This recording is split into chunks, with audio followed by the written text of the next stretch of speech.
Hi, I wanted to introduce, I'm Moshe Chaim Ross. I teach some of the classes here, particularly the Rabbi Nachman's The Lost Princess, and I have the honor to be able to introduce a new member of the Alshech Academy, Mendel Goldstein.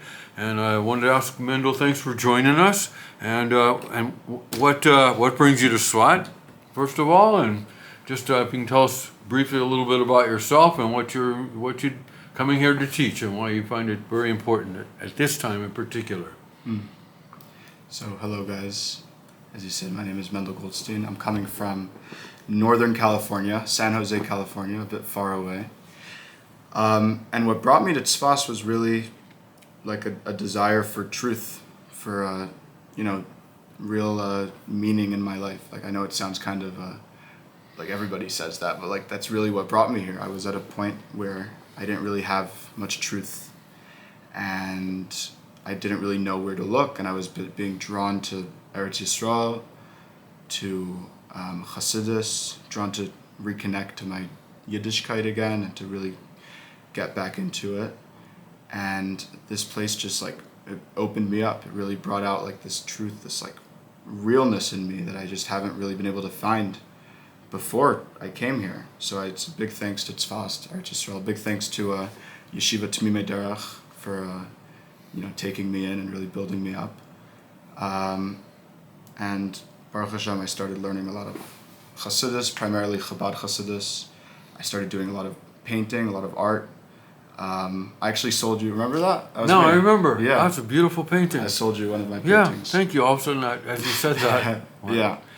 And Baruch Hashem, I really feel like I found who I am. I found Hashem. I found my path here. And it's been all positive since. Thank God. So, should I get into a little bit what I'm going to be sharing? Yeah, please. That sounds interesting. Yeah. It's interesting also to hear how so many of us have found our way back. Yeah. And where that leads us to. So this is a sefer, Tafresh Samach Vav. That's the year that it was first said. It's a series of maimarim, of Hasidic discourses from the 5th Lubavitcher Rebbe, of Shalom Dovber. And I would say, it's huge, so there's a lot going on in there. It's like probably 700 pages. But the main focus of this set of discourses is like why God created the world. What was the point? What did Hashem want? And the conclusion, which was drawn like pretty much at the beginning of the Sefer, is Hashem desires to have a dwelling place here, in this world, in this lowest realm. That's the world that He chooses to make His home, for Him to be. And the Maimarim basically go on this like journey of trying to figure out how we can make this world the most home for God. Is it done through the tzaddikim? Is it done through the people, the simple Jews who serve Hashem out of Kabbalah Sol? Is it done through Torah? Is it done through mitzvos? And we look at like the Rebbe Rashab takes us like every single possible angle of like, what is it? And it's very, very fascinating stuff. And it really opens up like this new perspective on serving Hashem and in a relationship with Hashem and what it means to be here, what it means to be in this world, and what it means that God chose this world to be a place for Him to dwell. So the mimer that I'd like to be at least starting to teach is, it was actually said in the year Tafresh Samach Zayin, which is the second year of the continuation of the Maimarim which were said. And it was said on the second night of Rosh Hashana. And it's very much kind of like right in the crux of everything. It's like right in the middle.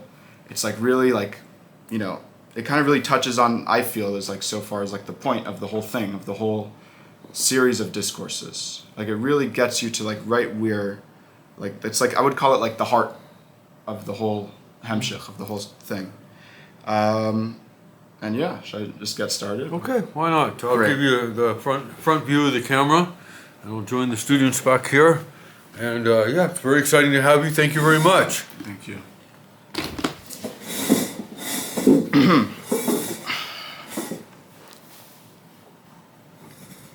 All right.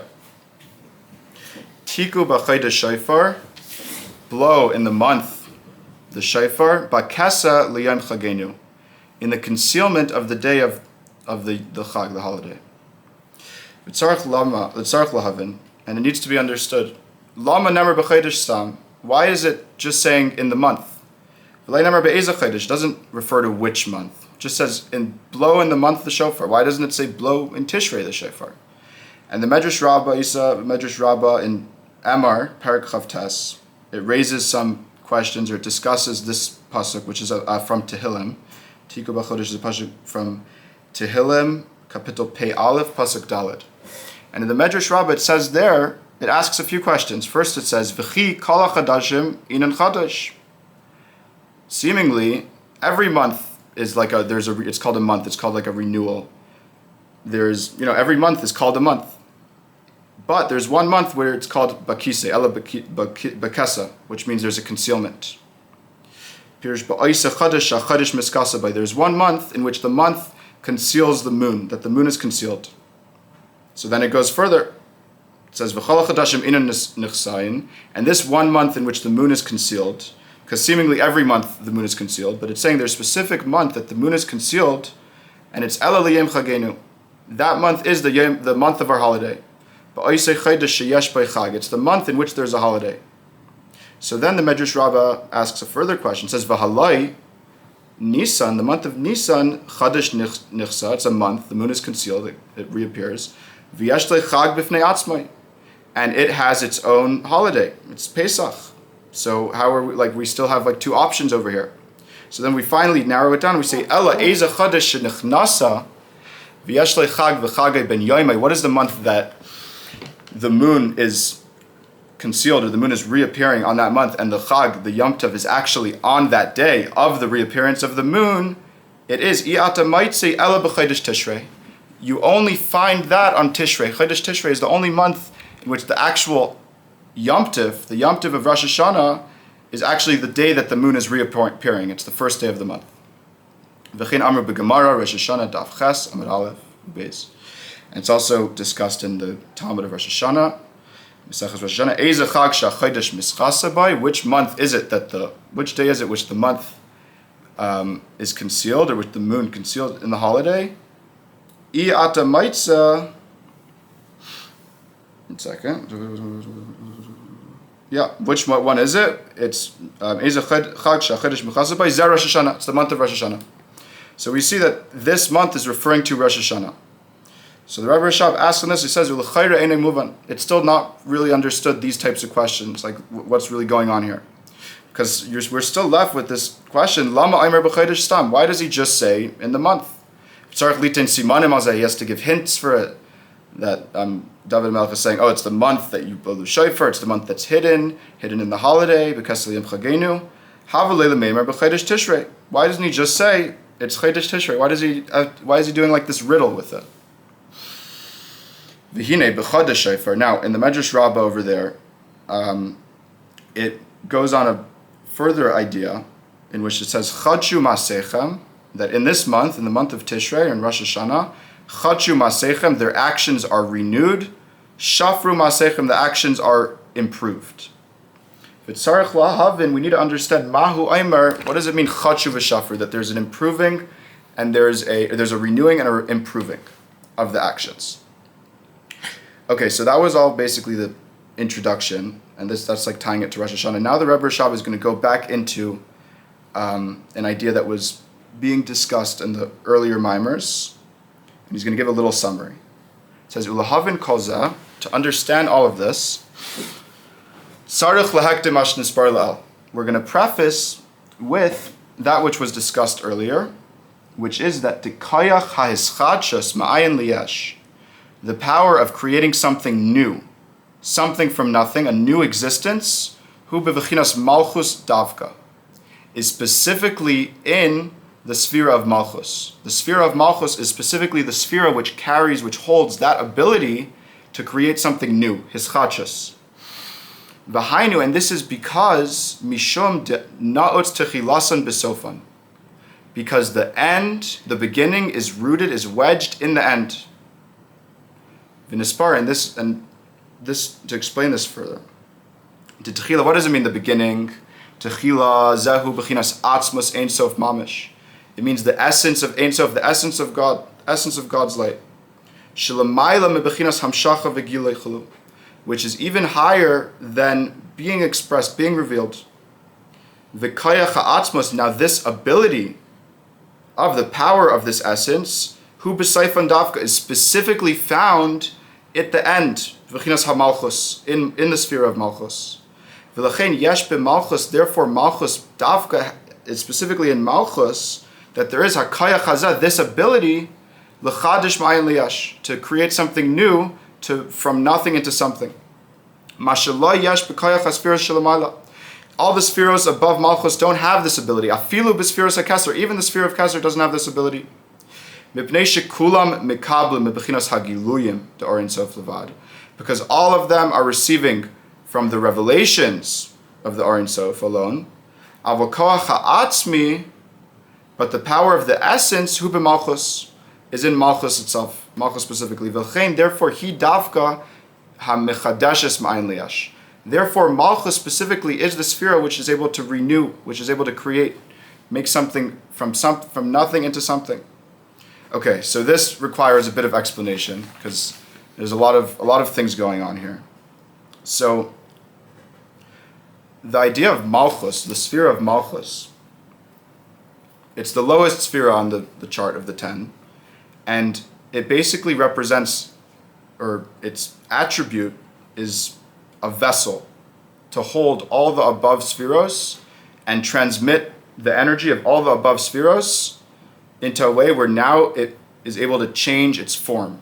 Now the mehus, the form, the concept, like that, the makeup of the energy as it was above, malchus now switches it, that now it becomes an energy which is on a totally different level. The makeup of that energy now changes. Now malchus is called kingship because the idea of a king is that there's a king over a nation. That there's the king and then there's the nation. The king is one mehus. He's way higher than everyone else. He's the king. He's like above everything. And then there's a nation. There's a totally different mehus. But then there's when the king speaks out a decree. And then you have the nation following the decree. And now you have this connection, this shared thing in which the king is giving this command. He's saying, do this, don't do this. And then the nation is responding. They're listening. They're saying, I'm not going to do this. Or I'm going to do this. And now there becomes this union, this connection, this shared, relationship between a giver and a receiver, in which there is a transmission of information from one level to a totally different level. Now, Hashem's creativity, it goes through many, many different processes and many, many different levels. It really starts in what's called ratzon, will. God has a will to do whatever it might be. This ratzon, as it becomes more fleshed out, it's drawn into mochin, into the spheros of chachma, of bina. Now it actually can look like an idea. Now it actually has levels to it. It could be fleshed out. It goes down through the midos, through the emotions. Now there's like other things which have a sort of attachment to this idea. This idea actually takes on some sort of emotional relevancy or importance. And finally it comes into the sphere of malchus, which is represented by speech or by action. And malchus is what takes all of these upper desires and thoughts and feelings, whatever it might be, and actually makes it into something real. The mashal that the Rebbe Rashab gives is if someone would like to build a house. So what comes first? First there's a desire, I want to build a house. And it could be like this really clear, like just strong desire in your mind, you want to build a house. And then you actually start thinking, you're like, oh, I'm starting to think about how my house is going to look. And I'm going to start to map out how am I going to build it, what am I going to build it with, how big is it going to be, etc. You basically start drawing up this blueprint in your mind of the house. And then you can even start, looking at like the plumbing and the lighting, make like 3D renders of the house. And you have like a very clear vision of how you want this house to look. But the house doesn't exist until it's built. And the building process of the house is like, it's kind of like a lower level. It's like there's these random construction workers that you don't even know them. They don't even know like what this necessarily is for, and they're coming and they're building it, and it's messy and it's a whole thing. But now when you have the house, now the house actually exists.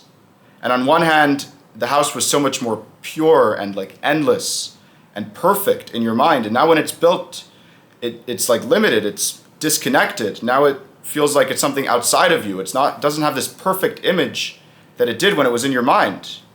But now it actually exists. Before it didn't exist. And now that the house actually exists, all of your thoughts and your visions and your desires of the house now have a point. Now that the house is built, now there's a fulfillment of that desire. You see the house that you had a vision of in your mind, and you see it physically in front of you. So all of this is a mashal for basically God's creative process. God has a desire. I want to create a world. That desire starts becoming fleshed out more. I want my world to look like this. I want my world to have these types of things. I want it to be filtered in this way, in that way. It starts to go through the spheros of mochin, of chachma, of bina. Starts to be drawn down into the spheres of emotion, that Hashem desires feelings of love and fear in this world, in this reality. And all of this is very, very lofty. These are all represented by the spiritual worlds. Atzilus, Bria, Yetzirah. These worlds all represent the house as it's still in God's mind. It's still this very, very lofty, big, endless, like transcendent experience.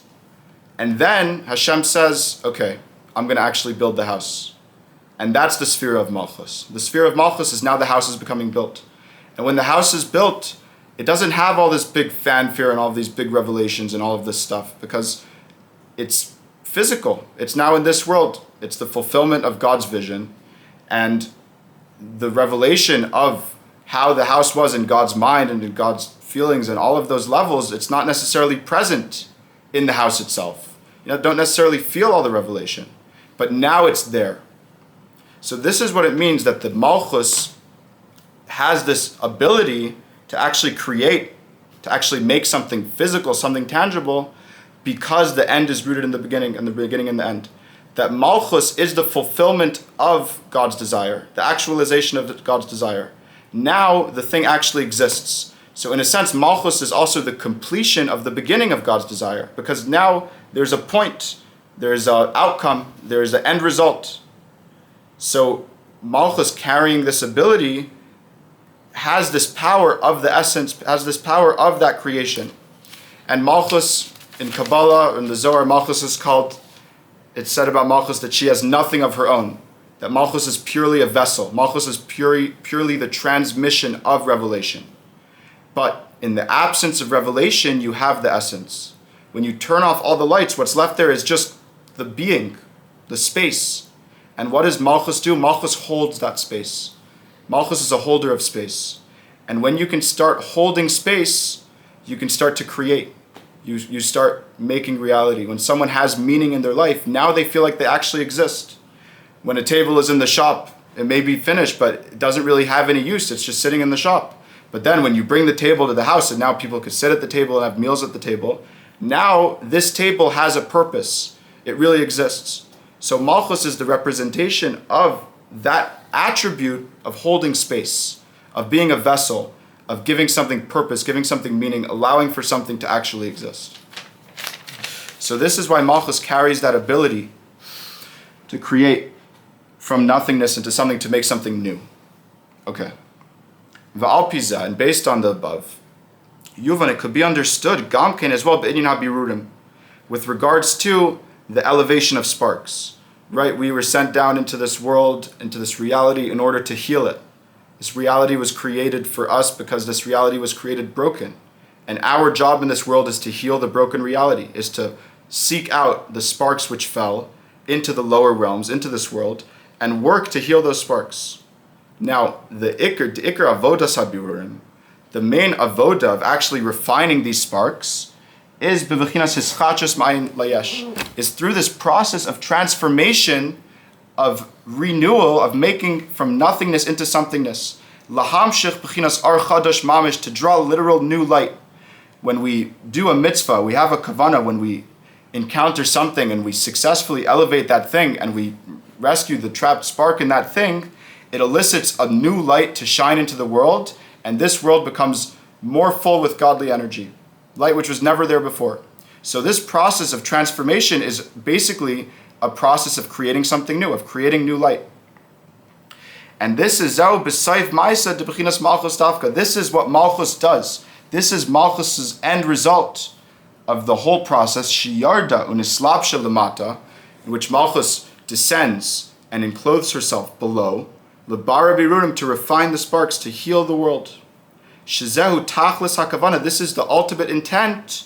Sha'ala B'machshava Techila, which arose in the will first. Hashem's ultimate desire was to be in this world, which means that when we transform this world into a place where godliness is revealed, where the sparks are revealed as being godly, where the physical is holy, then we're creating, or we're completing what God's ultimate first desire was. So when Malchus descends down into this world to heal the sparks, Malchus is completing that ultimate desire. Now, De'im hayais sheyesh gam ken birurim hanasim al yedei hamshachas ha'ar milamayla. Although there is still an experience of sparks being refined, of hidden godly energy becoming revealed and ascending through light coming down from above. This is another way of birurim. There could be either a process of birurim in which Malchus descends into the lower worlds to refine, or there can be a process of birurim in which there's godly light which comes down and refines the sparks automatically from its presence. K'maishin Isparla as explained earlier, through the service of tzaddikim, through their prayers, they have the ability they are refining sparks. Shahaguf v'advarim gashbiyim, in which their bodies and their physical things automatically become refined, become healed, ascend through this revelation of God being one, of God is one, that they say, that shines in their soul. When they pray, they say Shema Yisrael, when they say Hashem Echad, that is causing that these sparks just come up, they just ascend. Ukumai begufay shel Moshe. It says about the body of Moshe that Moshe didn't need a body. Moshe's body was a spiritual energy. And similarly with the Torah learning, which tzaddikim do,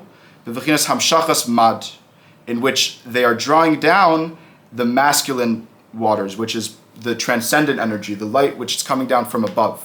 So when tzaddikim learn Torah, they're working in that transcendent energy. Like the Torah of Rabbi Shimon Bar Yochai, even when he was teaching the revealed Torah, the Niglav Torah, he was still in this transcendent, elevated, hidden place, Ukai Gavna. But the catch here is, Hare B'chol Zeh, all of this type of process in which the tzaddikim are revealing godly light in this world, Ein Iker HaKavana Lebar Birurim. This experience, the ultimate intent in this case is not to refine the sparks.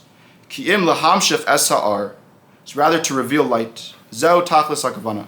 This is the ultimate intent. When tzaddikim are coming down, sent down into this world, with their prayers and with their davening and with their farbrengens and everything that they're doing to spread light, they are being a revelation of godliness in this world. But their mission is not to refine the sparks primarily. Their mission is to be a revelation of godliness. They're an extension of God's light. So the existence of this revelation of godly energy, in which the sparks, they attach onto that light as if it's like a magnet, and they automatically become refined. They get annihilated in this blinding light which is shining, in which they get nullified by this light. It's happening through the light. The light is shining, and then the sparks are being drawn to that light. It's not that the sparks are actually refining from themselves. It's not that there's actually a process in which the sparks are desiring for themselves to ascend. It's happening automatically that they become batal, that they become nullified in the light of the tzaddik. But this experience is an experience of a revelation. In this experience, the primary goal is not the ultimate intent in which the sparks are refined. Rather, it's that there should be revelation of light. V'habirurim nasim emela. Right, the birurim which happen in this case, they happen automatically. When the light is there, the sparks become drawn to that light. Imkain, therefore, ein ze al yedei hislapshus ba'davar hamisparer. The truest way, the ultimate way to fulfill the intent of the refining, of the uplifting of the sparks, is when that which is doing the refining actually becomes enclosed in the thing that must be refined. That there actually is this joining, this union of the refiner and of the spark which needs to be refined. Because the kavana is not just for there to be a revelation of light, it's that the sparks should ascend. If as a byproduct of the revelation of light the sparks ascend, then that's not the ultimate kavana, it's a byproduct. This is what it means when we talk about the refining which happens from above to below. In which that there isn't something being enclosed in that which needs to be refined in order to heal it. Rather, it's that there's light being shined onto it from above. And then it automatically becomes refined. And when this happens, there's not any of one's own work being involved in it. Because through the revelation of light, what happens is the spark automatically becomes refined. There isn't actually work being involved. It's just the sparks become nullified to the source by that great light which is there. It's like, if I would tell you, you get $1 million, but you either get it right now, I'll just give it to you, or I'll give you a job and you'll be able to work for this job and make $1 million. What is going to feel more like yours? What is going to feel better to you? What is going to feel like you actually, when is it going to feel like you actually earned it, that the money is actually yours and not just something someone gave you? And then in which case, in what scenario you're going to actually be better at saving the money and keeping the money safe? And when is the money going to mean more to you? It's when you work for it. It's when you earn it. When the money just comes to you automatically, there's a level of it's a little weird. It's like, I just have all this money now. It's like, what do I do? So the sparks, they kind of have that experience that when the tzaddik comes down and all these sparks are sitting around and they're yearning for the godliness, and suddenly it's just like, boop, they're in it. They're in the godliness. But they're like, how did I even get here? It's like, they just automatically got refined by this blinding light.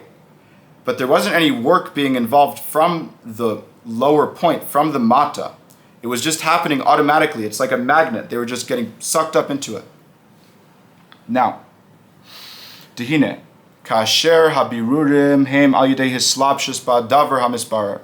When the refining process happens through there actually being an enclosement in the thing which needs to be refined, harei abirur hu al yedei avoda v'yagia beguf hadavar hamisbarer chulu, in which the process of finding the spark and rescuing the sparks and sending it up actually involves work and toil with the actual body of that thing which needs to be refined.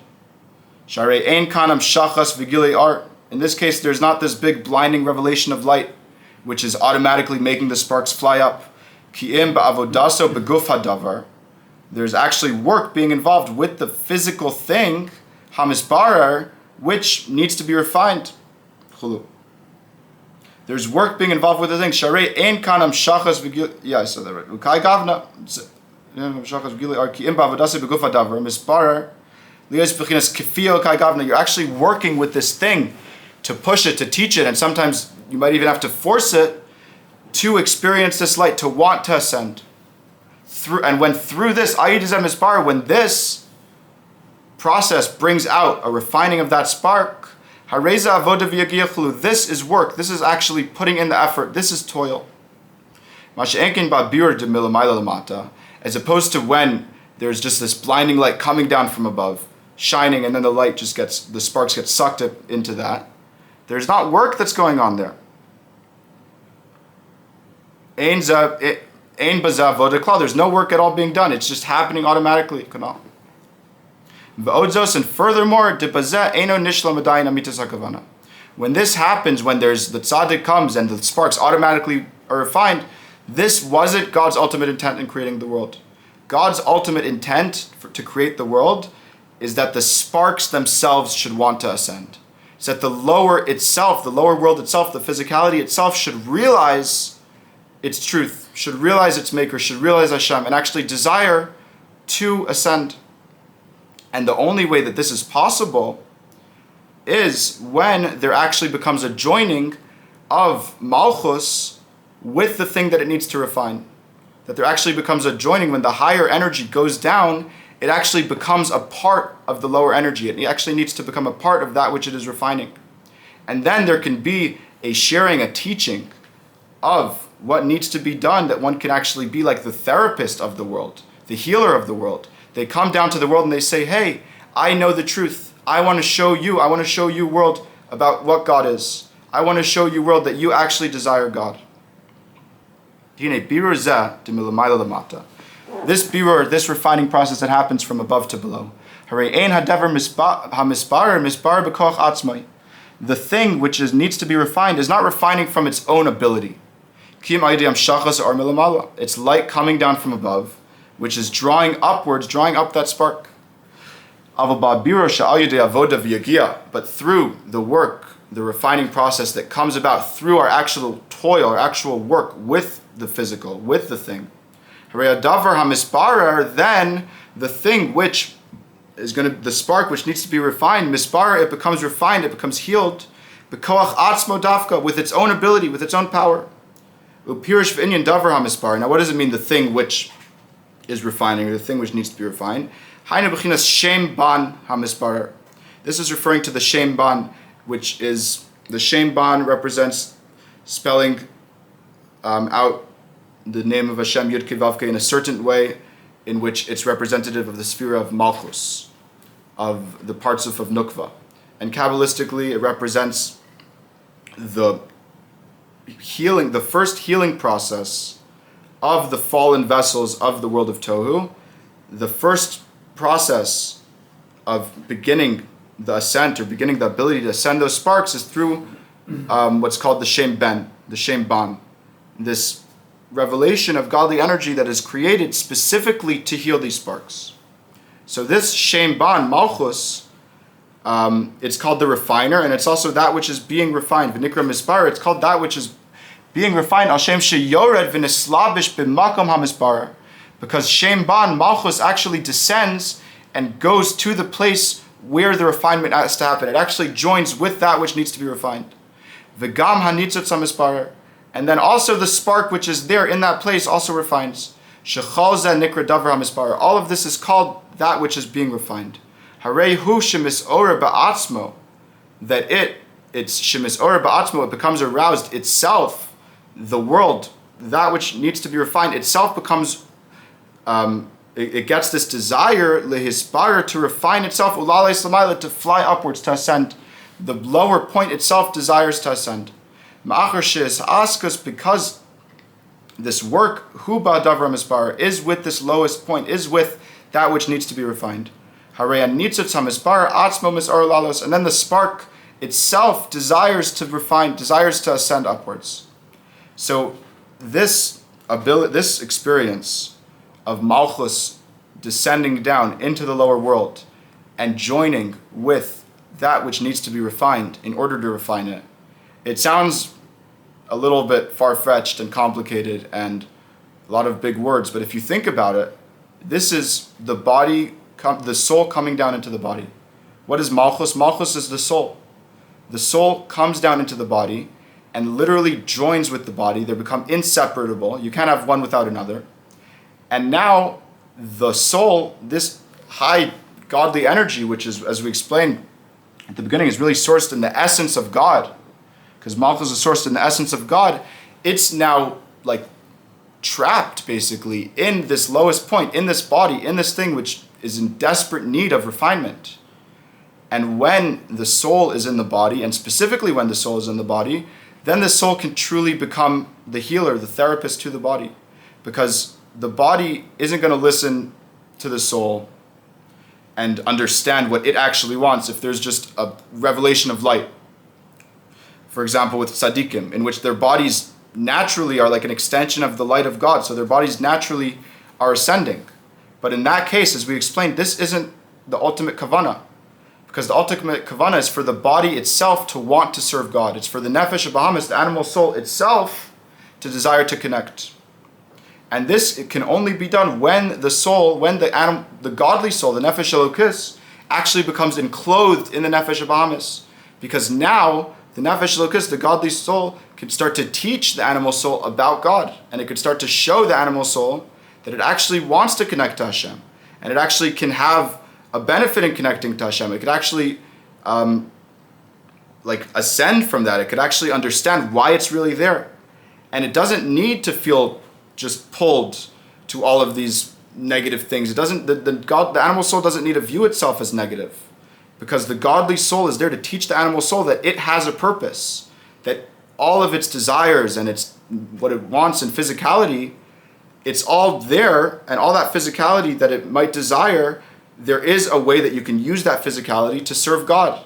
And then the godly soul teaches the animal soul that the animal soul really should only want the physicality in order to serve God. That the purpose of one's eating should be specifically in order to uplift the food, to give oneself strength, to learn Torah better, to daven better. The purpose of business is in order that one should have the parnasa that they can serve God with a clear mind, etc., etc. The godly soul starts to teach the animal soul all these things. It starts to do it in such a way that the animal soul can actually relate to it.